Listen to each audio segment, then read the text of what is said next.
Beleza. Então, o que vocês têm que entender sobre o processo inflamatório, seja ele inflamação aguda, seja inflamação crônica? Basicamente, pessoal, acontece o seguinte: a inflamação, ela nada mais é do que uma resposta protetora do nosso corpo. Então, é uma forma que o teu corpo tem de lidar com algum agente invasor, por exemplo. Tá? Então, ele vai te proteger perante o quê? Perante um vírus, perante um corpo estranho, uma bactéria. Agora mesmo tem o coronavírus, e que, inclusive, essa inflamação, se for tida como uma reação muito exagerada, ela já não é algo protetora. Ela acaba causando dano, como é o que acontece no coronavírus hoje em dia. O coronavírus tá lá, o vírusinho de boa não, que é o capeta, teu corpo vai se defender dele, só que em determinada fase desse Covid, o teu corpo se defende demais. E o teu próprio sistema imune começa a causar dano no tecido sano.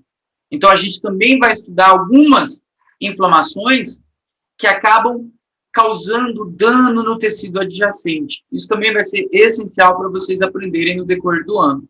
Tá? É uma resposta protetora, que também pode ser uma resposta danosa para o tecido sano. Tá? E, basicamente, sobre o processo inflamatório, vocês têm que levar em consideração alguns componentes. Tá? A princípio, temos dois componentes grandes, que são os vasos, componentes do vaso, como, por exemplo, o endotélio capilar, e as células de defesa, os leucocitos. Não falei qual leucocito. Leucocito, célula de defesa. Tá? Elas vão atuar na tua proteção, no processo inflamatório. Tá? E tem várias fases, características, classificações, que a gente vai ver já já. Vamos adiante. Aqui esse desenho aqui é só para vocês relembrarem da histologia, né, dessas células e basicamente as suas funções. Eu já vou adiantar para vocês o seguinte: duas células vocês vão usar o ano inteiro, o resto da vida agora. A primeira é o neutrófilo, e se vocês quiserem já adicionar uma anotação aí do lado, que vai ajudar muito vocês, é essa seguinte anotação. Quando falar de inflamação aguda, não importa qual, falou de inflamação aguda, primeiras horas, começou no primeiro dia e tal, a célula que predomina é o neutrófilo, tá? Neutrófilo. Então, essa informação vai ser muito importante para vocês.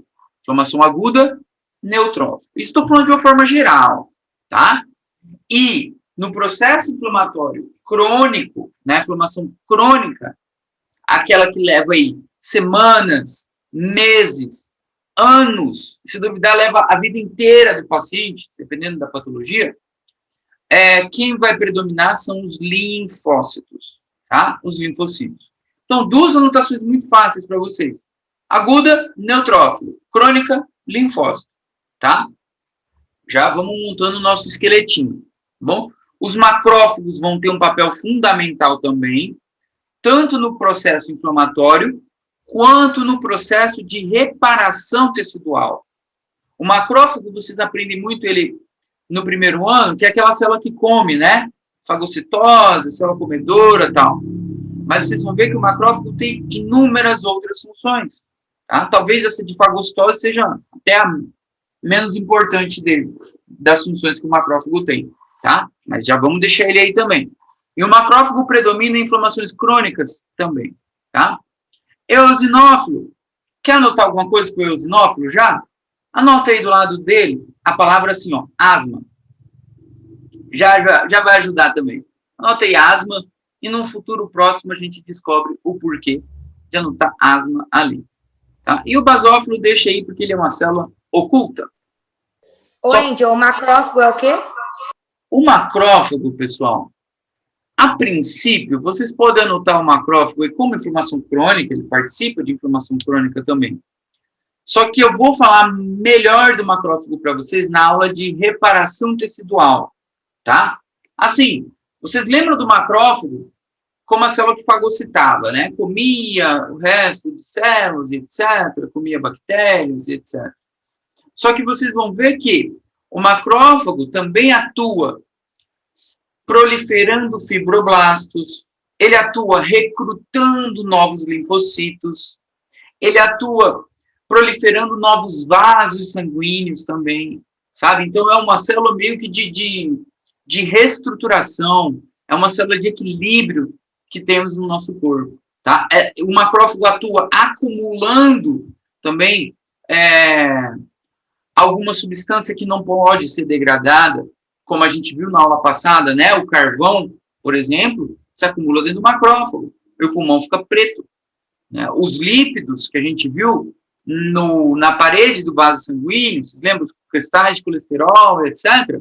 Inclusive, a gente vai ver que são macrófagos espumosos, junto com alguns músculos lisos, também cheios de lípido, tá? Então, deixa ele aí, a gente vai falar do macrófago mais a fundo depois, tá?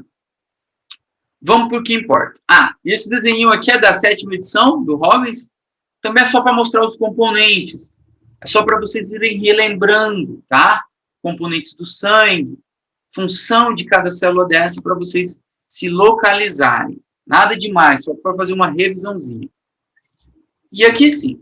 Então, vamos lá. Então, eu já sei que esse processo inflamatório, ele pode ser agudo, de algumas horas e dias, e ele pode ser crônico, semanas, meses e etc. Legal. Eu já sei que é um processo, é um mecanismo de defesa do meu corpo, certo? Então, meu corpo, para se defender, começa esse processo inflamatório, tá? Mediado por essas células que a gente acabou de falar, os leucócitos, e alguns componentes do vaso sanguíneo, né? O próprio endotélio vascular, tá? O que leva uma inflamação, gente, o que pode levar a inflamação, tipo assim, cara, tudo, se vocês pararem para pensar, tudo leva a inflamação, tá?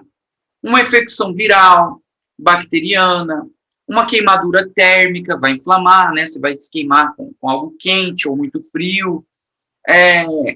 Patologias autoimunes, como lúpus, artrites reumatoides, sabe? Tudo pode acabar. A própria obesidade, né? Tô me entupindo de Burger King. É legal. E chiquinho, e sei lá o que. Chiquinho pode, é gostoso. Tô me entupindo de Burger King, que é gringo. E McDonald's, né? Não vou ter problema. Vai ter problema, tá? A parede do vaso do paciente obeso é toda inflamada. Esse paciente já tem uma inflamação crônica, tá? Aquele acúmulo de gordura na parede do vaso dele é inflamação. Ele já é um paciente todo inflamado, tá? A obesidade, tá? E temos alguns sinais. Signos locais e signos sistêmicos. Quando a gente entra no terceiro ano, uma caneta aqui.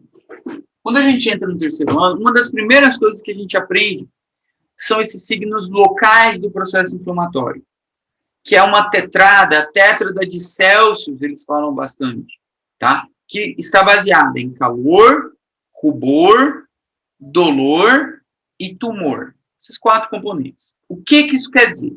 Quer dizer que, vamos supor que eu cortei, vocês já se cortaram algum dia na vida de vocês, ou vocês não tiveram infância, não é possível. Então, eu cortei minha mão aqui, ó. Tentei escrever com esse marca-texto meio... Ó, cortei minha mão, sem querer. Fui pular o muro aí da vizinha para pegar a manga e cortei minha mão, certo? O que acontece? Vocês já sofreram um corte, certo? Primeira coisa, tá cortado isso daqui? Dói. Dói. E não é que dói por causa do corte, dói na hora que eu encosto aqui, ó. Eu me machuquei, tá tentando se recuperar durante o tempo, e eu encosto e dói. Então, eu tenho a primeira característica, dolor, certo? Segundo, vocês já perceberam que onde vocês cortam, fica meio que vermelho em volta? Fica mais vermelho do que o tecido sano? Então, esse vermelho que fica em volta da ferida é esse aqui, ó, o rubor. Rubor, tipo, ele fica mais vermelho, tá? Porque tem mais sangue no local, tá? Então, dói, é mais avermelhado. Outro, quando vocês se cortaram, e aí tá lá, tá tentando melhorar com os dias, tu encosta assim, ó, você sente que a ferida é mais quente, que o teu braço, por exemplo, que é outro local que não está enfermo. Então, representa o calor. Então, eu já tenho calor, ó. A ferida está mais quente, está mais vermelha e dói, tá? Já tenho 3. O outro componente se chama tumor. E o tumor, pessoal, no começo, vocês não têm obrigação de saber, vocês querem muito jogar como câncer. Não pode ouvir falar, porra, tem tumor, então vai morrer, tem câncer. Calma. O tumor nessa situação é algo como se fosse um inchaço. Um inchaço. Então, mais uma vez, já se cortaram, vocês vão perceber que o local do corte fica um pouquinho mais elevado. Então, aqui, ó, eu cortei minha mão, provavelmente ia estar quente, tá? Ia estar mais vermelho em volta. Então, a moto passando. Passou. Ia estar inchado, tumor, e ia doer. Essa é a nossa petrada, tá? São signos locais, quer dizer que isso aqui está inflamado, tá? E adicionaram mais uma característica por último, que é a perda da função. Vamos lá. Qual que é a função da mão? A função da mão é segurar algo, escrever, né? Dirigir, sei lá o quê. Tô com um puta corte na minha mão.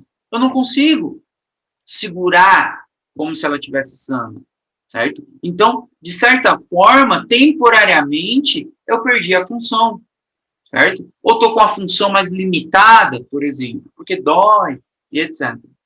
Então, essas, pessoal, são características de uma inflamação local, tá? Não importa qual, vocês já passaram por um processo desse, tá? Ah, tô com a garganta inflamada, você pega aqui, você sente que tá mais quente, que tá inchada e etc. Não consigo ver que tá vermelha, porque tá lá mais pro interior, tá? Mas, assim, de certa forma, toda inflamação tem essas características.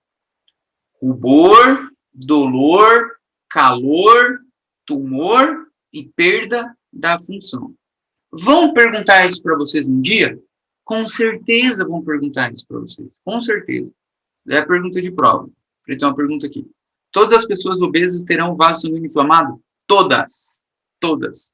Obesidade é sinônimo de inflamação crônica. Acabou. Não se discute.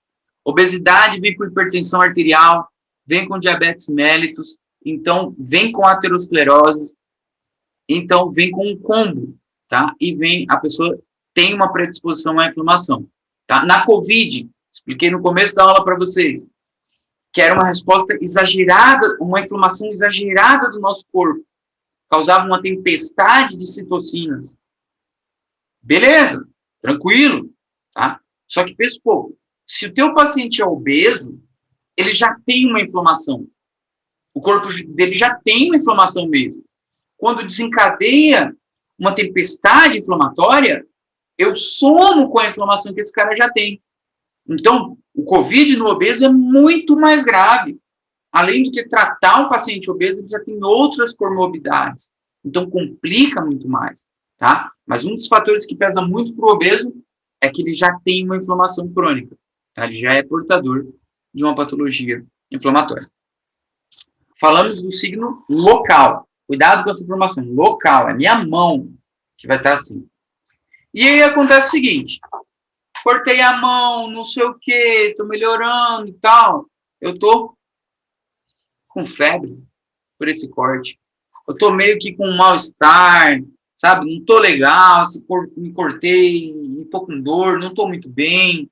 Vou fazer um hemograma, os leucócitos estão aumentados. Aumentados porque estão lutando aqui, certo?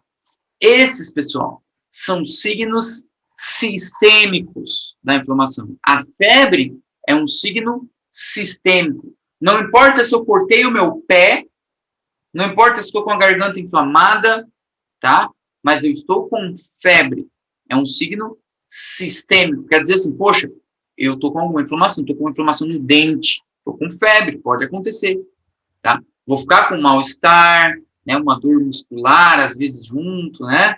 Às vezes é por causa da febre, inclusive. E os meus leucócitos vão estar aumentados. Essa sigla CIRS, vocês vão ver em cirúrgica, significa Síndrome da Resposta Inflamatória Sistêmica. Tá? É uma resposta inflamatória sistêmica em todo o teu corpo. Tá? Vão perguntar isso aqui para vocês? Com certeza vão.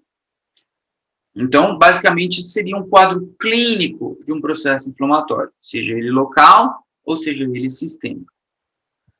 Angel, qual o recado de CIRS mesmo, ou o significado? Síndrome da Resposta Inflamatória Sistêmica. Síndrome da Resposta Inflamatória Sistêmica. Falando da inflamação aguda, propriamente dita. Deixa eu ver um negócio aqui para você. Ah, tá ali. Beleza. Falando da inflamação aguda. Tá? Nosso tema da aula de hoje é inflamação aguda. Generalidades de inflamação e inflamação aguda. E na próxima aula, quando é amanhã já, é inflamação crônica. Aí a gente já termina esse material também. Tá?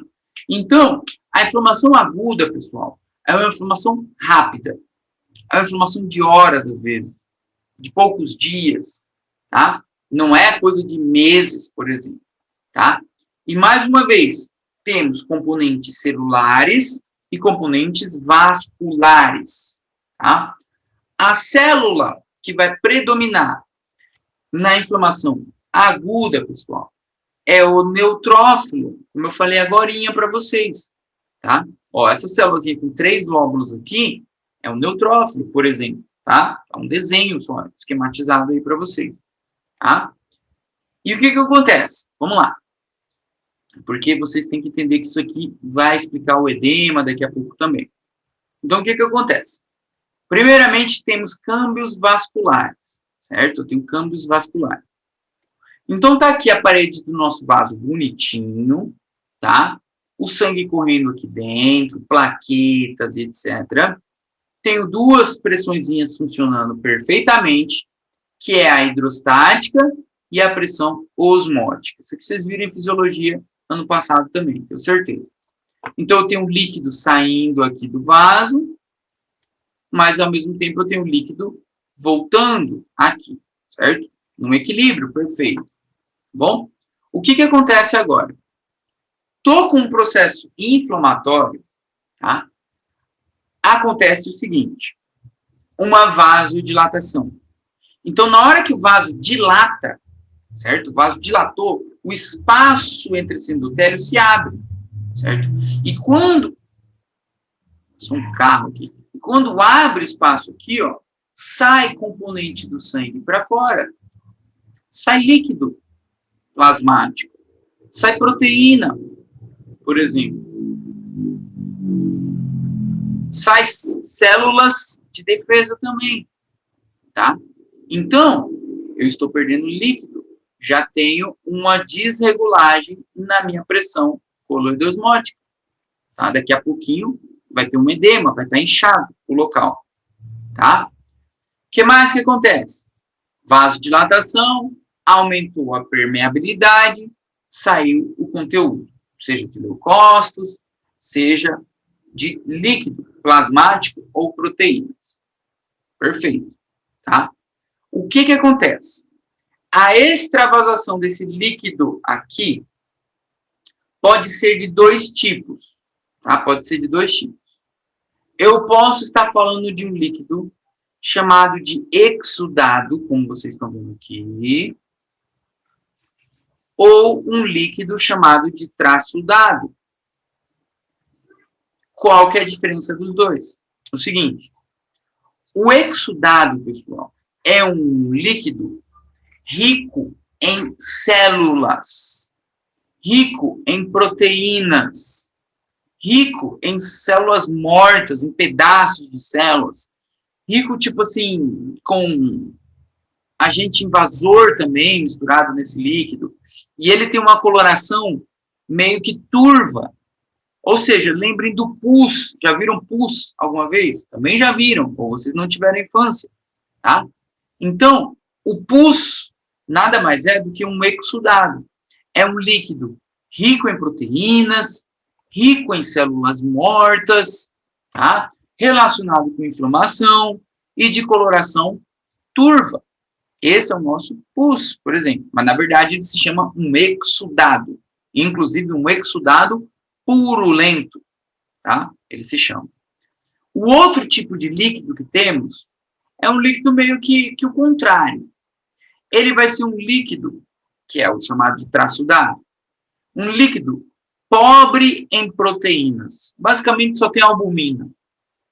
Pobre em células, tá? Um líquido de coloração transparente, por exemplo, bem clarinho. E ele não está relacionado com o processo inflamatório, tá? Então, é basicamente o oposto do exudado. Seria um traçudado. Como, por exemplo, vamos pegar um exemplo de um traçudado.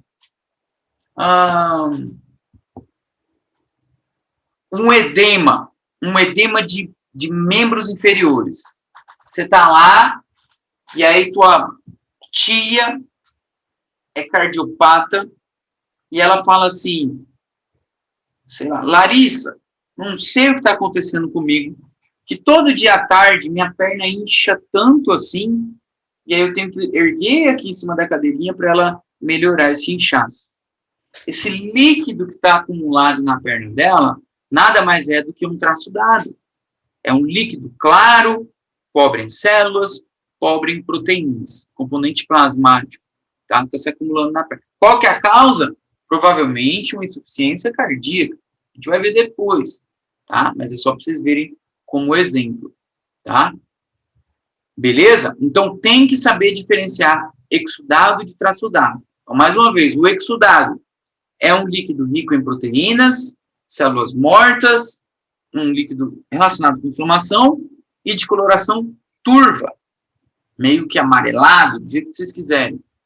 E o traçudado, um líquido pobre em células, pobre em proteínas, de coloração transparente, tá? Transparente. Bom? O que mais? Vamos lá. E aí temos alguns câmbios celulares. Aqui falamos de câmbios vasculares, né? À medida que o vaso dilata, aumenta a permeabilidade, eu perco líquido.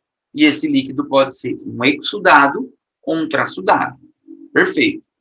Agora, vamos falar de células, tá? A resposta celular. Então, basicamente, a resposta celular é assim, ó.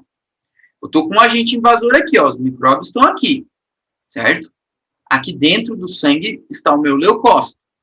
No caso, um neutrófilo. Estamos falando de inflamação aguda, tá? Então, primeira etapa, eu preciso que tenha uma invasão inicial, tá? Tipo assim, ó, começou, pontapé inicial, certo? O que acontece? Para o nosso leucócito, pro neutrófilo sair do sangue, pessoal, ele precisa se aproximar do endotélio, porque ele não vai... O que é mais fácil para vocês? Sair daqui do meio ou sair daqui do ladinho? Só pegar e sair de lado.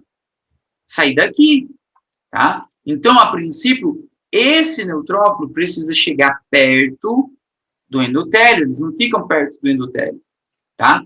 Então, depois desse pontapé inicial, né, da invasão inicial, vamos para um processo chamado de marginação, tá? E o que quer dizer o processo de marginação? Quer dizer que esse leucócito, ele vai se dirigir para a margem. Por isso se chama marginação. Ele está indo para a margem, tá? Então, ele vem aqui para a margem do vaso, marginação. Logo em seguida, vocês estão vendo que tem setinhas aqui, ó? Tipo, essa setinha está indicando como se a célula rodasse, estão vendo? Tipo, como se ela estivesse rodando, certo? Tipo, rolando assim na margem. Então, a segunda etapa se chama rodamento. Então, primeiro a célula vem para a margem, tá? Logo em seguida ela começa a rodar no endotélio. Vai encostando e vai rodando ali. Então, à medida que ela vai tendo mais contato com a célula endotelial, daqui a pouquinho ela consegue grudar na célula endotelial. Então, estamos com uma adesão. Tá? Então, eu tenho a primeira etapa, invasão inicial, marginação, rodamento e adesão. Ela grudou no endotélio. Grudou. Ela quer sair, tá? É só abrir um espacinho aqui, uma brecha, que ela sai, tá?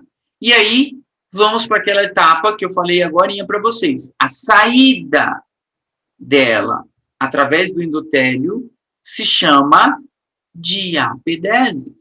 A saída dela através do endotélio se chama diapedese. E a próxima etapa é o transporte dessa célula para ela chegar na bactéria, no agente invasor, né? Ela vai andando de acordo com o gradiente de concentração. E esse movimento dela em direção ao agente invasor se chama quimiotáxia. Tá? Quimiotáxia. Então, eu tenho como etapas uma invasão inicial, uma marginação, rodamento, adesão, diapedese e quimiotáxia. Tá? Aí ela chega aqui e faz isso aqui, ó. Elimina. Wendel, Oi. a quimiotáxia seria como se fosse uma atração celular? Isso mesmo. Ela é atraída por essas quimiocinas aqui, ó. Tipo um gradiente de concentração de citocinas que atrai, tipo, vem pra cá. Aqui é o local da treta. É aqui que estamos brigando. Vem. Tá entendendo? Então, ela é atraída para a treta. E esse processo chama quimiotáxia. Tá bom? Muito boa observação, inclusive. Tá? Esses são os processos. Até ela lá lutar. Aí, claro, gente, na hora, olha só que interessante também. Na hora que esse neutrófilo aqui elimina o agente invasor aqui, certo? Eu tenho restos de micróbios, eu tenho um resto, o neutrófilo fala assim, porra, cumpri minha função, resolvi. O que ela vai fazer agora? Apoptose, vai se matar, já cumpriu a função. E aí o macrófago vem e limpa, tipo, faz a faxina, limpa a bagunça. Então o macrófago vem e limpa o resto dessas células aqui, ele vai fagocitando. O resto do próprio neutrófilo, ele vai fagocitando. Estão entendendo? A importância desse macrófago aqui, ó. Vai pegando os micróbiozinhos e tal. Tá? Também tem um papel muito fundamental. Tá? E todo esse processo aqui, gente, ele é mediado por algumas citocinas, ou alguns mediadores de inflamação. Tá? Tem números. E cada mediador tem sua função. Eu tenho bradicinina, prostaglandina, a histamina mesmo, que faz a vasodilatação, óxido nítrico, tem vários mediadores de inflamação, tá? Prostaglandinas e etc. Tá? Então, esses mediadores vão fazendo todo esse processo aqui, tá? Para poder reacionar perante uma ameaça. Bom? Uma frase importante que tem aqui, ó, presta atenção nisso aqui. Os neutrófilos predominam na inflamação aguda. Só que olha o período dele. Cerca de 24 horas.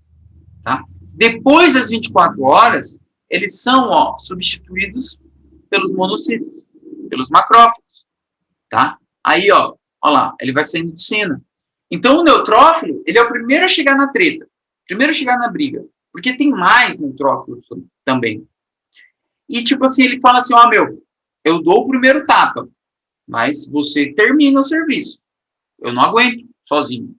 Tá entendendo? Então, ele vai e ele fala assim, pessoal, para mim já deu. Para mim já deu meu tempo aí, minha mãe me ligou, eu tenho que voltar para casa. Então, ele desiste. Não é que ele desiste, o papel dele é curto. É um papel muito inicial. E aí ele vai saindo de cena. E vai sendo substituído pelos macrófagos, e à medida que a patologia avança em dias, ele vai sendo substituído pelos linfocitos. E aí eu vou com linfocito. Tá? Depende da patologia. Aqui, mais uma vez, para vocês, é o mesmo desenho, se eu não me engano. É o mesmo desenho. Tá? É só para fixar bem esse desenho aí. Tá bom? Tá. Aqui, para vocês verem como que o vaso vai ficando, né? Então, tem um vaso normal, a arteríola, os capilares, certo? Todo o tecido adjacente, os linfócitos, os macrófagos, etc. Tudo bonitinho, tá? Num processo inflamatório, temos câmbios vasculares e celulares. Então, eu tenho câmbio vascular, aumento do fluxo sanguíneo. Por que aumento do fluxo sanguíneo? Porque eu tenho vasodilatação. Olhem a parede do desenho aqui, ó. Olha a grossura dos capilares aqui, o diâmetro, e olha aqui embaixo, como está bem mais grosso. Então, teve uma vasodilatação, tá? Vasodilatação, tá? Depois eu tenho, o que mais? A saída dessas células de defesa. Olha o tanto de neutrófilo que tem aqui fora, ó. 3 lóbulos está indicando que são neutrófilos. Tá vendo? Olha lá em cima. Praticamente nenhum neutrófilo lá fora, certo? Então, aqui embaixo eu tenho vários. O processo inflamatório, pessoal, da inflamação aguda, ele tem alguns caminhos. Vamos lá, para vocês entenderem também. Esse desenho aqui é bem legal. Primeira coisa, então vamos lá. Cadê o lápis? O tecido estava sano, de boa, aí aconteceu uma lesão. Pontapé inicial, aconteceu uma lesão. Lesão como? Que lesão? Sei lá. O cara sofreu um trauma, uma queimadura, uma infecção, não sei, tá? Não sei. Teve uma lesão. E aí entra em ação uma inflamação aguda, tá? Uma inflamação aguda. Olhem lá, neutrófilos, temos aqui vasodilatação, aumento de permeabilidade. Localmente teremos rubor, tumor, calor, dolor e perda de função. E a nível sistêmico teremos febre, leucocitoses e etc. Perfeito. E aí temos alguns caminhos. Se tudo der certo, essas células aqui conseguirem eliminar o agente invasor ou a causa, certo? O nosso tecido migra para isso aqui, ó, para resolução. Então, a gente eliminou o estímulo lesivo, a gente eliminou o agente invasor, certo? O macrófago foi lá, reestruturou o tecido sano, estruturou o tecido afeto e tornou tudo de volta ao que era normal. Então, pode ser um alternativo. Então, a inflamação aguda evolui para o quê? Evolui para a curação. Graças a Deus, inclusive. Né? Então, ela pode se resolver e curar. Ou, essa inflamação aguda vai progressando. E aí, o que era coisa de dias, acaba se tornando semanas. Acaba se tornando meses. E ela vai evoluindo para uma inflamação crônica. Tá? Então, ou ela pode se curar, ou ela pode evoluir para uma inflamação crônica. Tá? Ela vai progredindo. Ou ela pode cicatrizar também, inclusive. Tá? Que vai levar um outro caminho que a gente vai ver na próxima aula, da fibrose. Tá? Então, são assim, a evolução de uma inflamação aguda. O que pode acontecer? Tá? Então, ela pode se resolver, né? Pode curar, pode cicatrizar, ou pode se tornar uma inflamação crônica. Tá? Essa é a pergunta de prova, inclusive, também. Tá bom? E os padrões da inflamação aguda, que vocês têm que anotar numa folhinha, junto com os padrões de necroses, com os tipos de adaptação celular, a mesma folha assim bonitinho, tá? São esses 4 aqui. Temos uma inflamação aguda serosa, tá? E o que acontece numa inflamação aguda serosa? Acontece o seguinte, eu tenho um acúmulo de um líquido seroso, tá? Por exemplo, vamos pegar aqui um exemplo. Não sei se vocês já sofreram uma queimadura. Provavelmente já queimaram alguma parte do corpo, tá? Tipo assim, o dedo. Queimei a mão. Sei lá, queimei a mão. Sem querer. Fui fumar arguile e eu tava muito louco e queimei minha mão. Tá bom. Sinal que não devia estar fumando, tá? Mas fuma, pode fumar.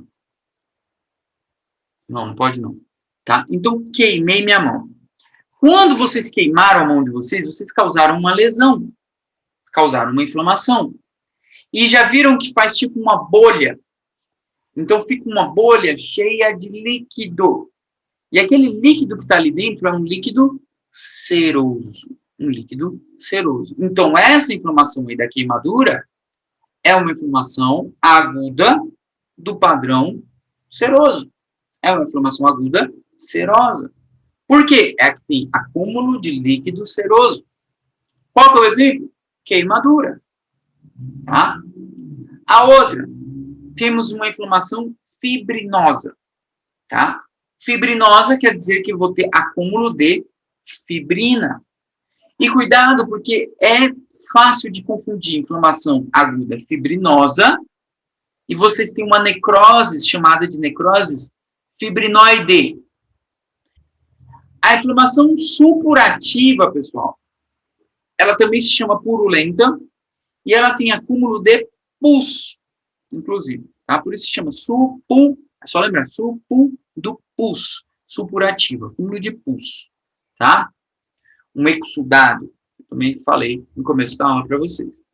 E a inflamação ulcerativa, então, o padrão inflamatório é uma inflamação ulcerosa e um exemplo temos as úlceras, tá? E a úlcera nada mais é do que a perda da continuidade. Então, eu estou vindo aqui com o epitélio e eu tenho um buraco. Vamos dizer assim, tem um buraco, tá bom? Isso é uma úlcera, tá? Vamos ver algumas imagens. Aqui, ó. Então, se tu sabe que da queimadura é a inflamação ulcerosa, por mais que você não entenda dessa histologia aqui, porra, tem uma bolha aqui nesse dedo, o cara queimou, fez um calo, sei lá, mas tem uma bolha aí. E aqui dentro, se eu furar, vai ter um líquido. Se eu arrancar essa pelezinha aqui, vai ficar doendo, ardendo. E é o que geralmente o pessoal faz, tá? Então, essa daqui, se perguntarem para vocês, padrão inflamatório, vocês têm que colocar inflamação aguda, padrão serosa. Ou inflamação aguda do tipo serosa, tá? Ou serosa, pelo menos, tá? Mas melhor se a resposta for bem completa. E essa microscopia é o seguinte, aqui eu tenho queratina, né? Queratina é a pele, e aqui temos líquido, um líquido seroso. Inflamação serosa. É a da queimadura. Essa imagem aqui pega o povo. Pega mesmo. Tá? Isso aqui é um coração, tá? É um pericárdio. É de uma pericardite fibrinosa, inclusive. Tá? E o tipo de inflamação aqui é por acúmulo de fibrina. Esse F aqui é fibrina. Esse rosa, a fibrina acumula tipo um rosa choque. Igual a necrose. Só que lá é necrose, que é inflamação. Tá? E aqui temos uma inflamação fibrinosa. Inflamação aguda fibrinosa. Pericardites fibrinosa. Aqui, isso aqui é o pulmão, inclusive, nem dá para ver que é um pulmão, né? Mas, tá bom, vou fazer o quê? Isso aqui é um pulmão e temos aqui, ó, vocês estão vendo alguns focos aqui, ó, amarelinho. Esse amarelinho aqui, ó, deixa eu circular. Amarelinho aqui, aqui. Isso aqui é acúmulo de líquido purulento, tá? Então, são inflamações supurativas, tá? Então, aqui estamos diante de um padrão, inflamação aguda, supurativa, tá? Como que eu vou saber com essa microscopia aqui? Com calma, com calma. A inflamação aguda tem muito sangue. Tipo assim, ela fica vermelho. O local, lembra? O local fica vermelho, tá? Então, o que vocês estão vendo aqui, ó, bem vermelho aqui, ó, muito vermelhinho, é justamente aquela vasodilatação, aumento de permeabilidade, que dá até esse aspecto hiperêmico para o órgão. O órgão da inflamação aguda fica avermelhado, tá? Então, na microscopia, ele fica assim, ó, com bastante sanguezinho, vários sanguezinhos. Tá? Dá para ver os capilares bem dilatados, tá? Então, a inflamação aguda, e eu tenho alguns focos aqui supurativos, tá? Então, supurativo. E por último, temos um buraco. Isso que eu falei para vocês, um buraco. Isso aqui, o padrão é ulcerosa ou ulcerativa. O exemplo é úlcera, tá? Então, a úlcera, pessoal, é a perda da continuidade. Como assim perda da continuidade? Vamos lá. Tô vendo aqui, ó, esse aqui é o epitélio, certo? Esse aqui é o epitélio. Então eu venho com o epitélio bonitinho e de repente, cadê o epitélio aqui? Cadê? Aqui do outro lado tem de novo. Mas cadê? Tem um buraco aqui no meio, ó. Esse buraco aqui, ó, representa pra gente uma úlcera, tá? A perda da continuidade entre os dois lados. Além do que, ela está sobrepassando as túnicas, inclusive. Está lá no meio do músculo, tá, inclusive, mas é úlcera. Então, padrão inflamatório, inflamação aguda ulcerosa. Exemplo, úlcera péptica, seja úlcera gástrica, se vocês quiserem colocar. Fechou, então, galera. Muitas graças. Fiquem com Deus, fiquem em casa, tomem banho e lavem as mãos.